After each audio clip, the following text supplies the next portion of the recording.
And for more on today's trial and its significance, we go to Tarek Masoud, assistant professor of public policy at Harvard University, where he focuses on the Middle East, and Stephen Cook, a senior fellow for Middle Eastern Studies at the Council on Foreign Relations. Welcome to you both. Tarek Masoud, beginning with you. As we just heard voices from Cairo say, a lot of Egyptians thought this would never happen. How big a moment is this for Egypt, and in what way?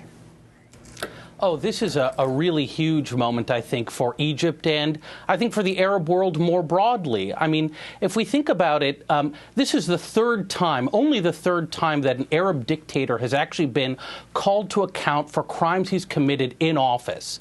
The first time was Saddam Hussein's trial in 2005 and 6, which was illegitimate, seen as illegitimate by people because it took place in the context of occupation. The second trial, it just began, was the trial of the Tunisian dictator Zain al-Abidine Ben Ali, but he actually is in Saudi Arabia, so that's a trial in absentia. So it's only really in Egypt do we have the dictator in court, sitting, facing his accusers and being held to account for crimes he committed in office by not a military court or some kind of kangaroo court, but by a legitimate civilian court. So I think this is pretty extraordinary. Stephen Cook, what would you add to that on the significance of this? Oh, without a doubt, this is an extraordinary moment in Egyptian history and Middle East and the history of the Middle East. I agree with Tarek 100%.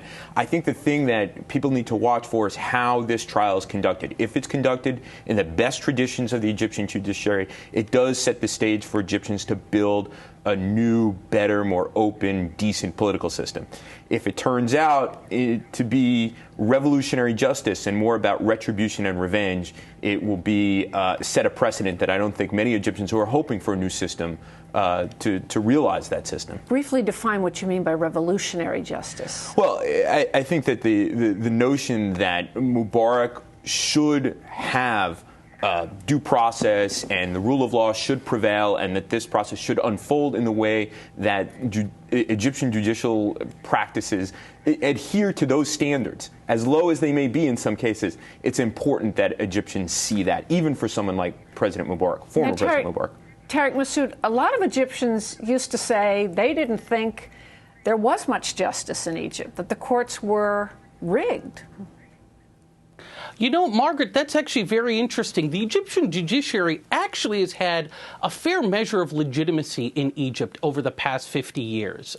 So where people might think that elections are rigged or other state institutions are unfair, for whatever reason, the judiciary has actually been seen by people on the whole as the most legitimate institution in Egypt. So I think that there's a sense here that this court system is well equipped to handle this trial. You know, Steve warned that if this devolves into revolutionary justice, where there is a departure from due process, that obviously this would be a stain on Egypt's reputation. But I think what people in Egypt may be afraid of is precisely the opposite, that the courts will get mired in due process and actually won't hold Mubarak sufficiently accountable, either because of their kind of internal processes or because they've been directed by the military to not punish Mubarak. So that, I think, is what people are worried about, is they're worried that the court system may not punish Mubarak as fully as people believe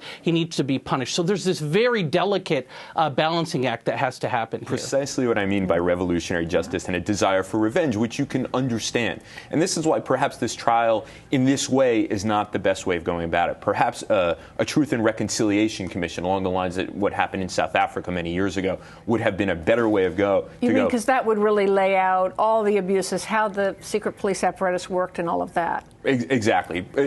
Clearly, Mubarak, his lawyers are going to try to hide these things because there is a sense that Egyptians are out for retribution and that the military is no longer interested in protecting Mubarak. Tarek, can we go to this question about whether this is, I mean, the protesters say they're demanding accountability to bring all these regime figures to court. Do you think it's about accountability, or is it about revenge, or is it something more productive than that even? I think, look, I mean, Egyptian society is very pluralistic. There are some people who want revenge. There are other people who want to hold Mubarak accountable. And there are still other people who want to use this to kind of build a new Egypt that shows respect for law and an end to impunity. I think that, going with the Egyptian court system with all the risks that Steve and I have identified may still be the best way forward. I think that, anything else, any new structure that you set up to try Mubarak could have the appearance of a kind of kangaroo court. And part of the potential beauty of this process is that he's being tried in a civilian court, the same court that I would be tried in if I committed a crime in Egypt. So that's a promising thing. So, Stephen Cook, what effect do you think this trial, the fact of the trial, and it's going to be unfolding, I guess, in the coming months, is going to have on the shaping of the new government, the new election system that's coming up this fall to create the new Egypt? Well, I think people are looking for this trial for precisely those kinds of signals. And as I said before, and as Tariq has pointed out, if this trial unfolds in a way where it is seemingly fair, it is a stepping stone to sending a message to new leaders, to the people who are going to be writing a new Egyptian constitution, that accountability must be built in. It must be institutionalized in a new system. But, I mean, there were some tweets going around today and so on saying, this could actually inflame passions. It might not be terribly healthy. Well, it may. As Tariq pointed out, this is a pluralistic society. There are some people who are for this. There are some people who want revenge. And there are some people who want accountability.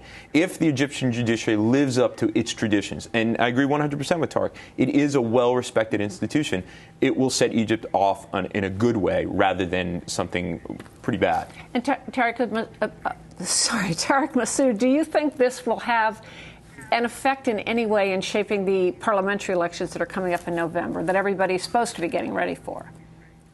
That's a very interesting question. I think this broader question of justice absolutely will have an impact on the parliamentary elections because, everybody in Egypt now is worried about a counter-revolution. They're worried about forces that were allied with Mubarak that may not be happy with the democratic turn the country seems to be taking and are doing everything in their power to halt that turn by fomenting chaos and violence. And so if these forces, these shadowy forces who everybody in Egypt talks about, if they see the trial of Mubarak as simply the first step towards holding all of these people accountable and towards punishing anybody who had any link to the old regime, including the types of people who might run for parliament, then we may in fact see that the parliamentary elections may be the site of violence, attempts to foment chaos, etc. And briefly, Stephen Cook, the past month has in Tahrir Square seen